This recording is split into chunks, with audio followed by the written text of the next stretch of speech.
Hi, I'm Michelle Mallon and just finished my Waukesha One experience. I presented I had two different presentations for this Waukesha One, and I'd like to tell you about them, a couple reflections.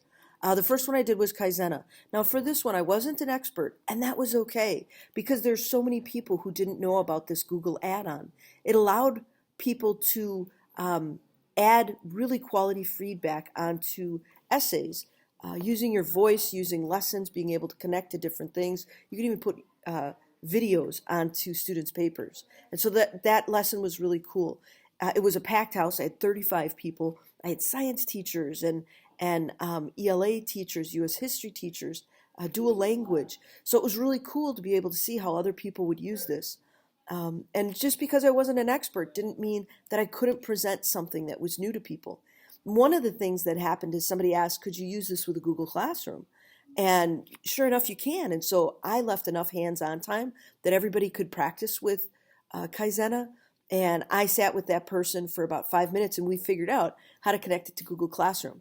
And so part of my reflection for that one is I am definitely going to try that next with Google Classroom. I'm excited to do that. The other lesson or session that I ran was on a flipped classroom and flex grouping. And I did that with a group of people. It was really a neat experience. We didn't have as large of a group come to that, but a lot of people had questions because really using a flipped classroom allowed us to meet all the students' needs. It allowed us to have smaller group in some situations and larger group in other situations. So I think that one went well too. I know that in the future we have our coming of age unit coming up, and my goal is to get back into a flipped classroom so that students can see lessons at home. When they come to class, then they're ready to do activities and discussions. And I'm planning to use that idea to get kids ready for a Socratic seminar. So two different lessons that went really well for me.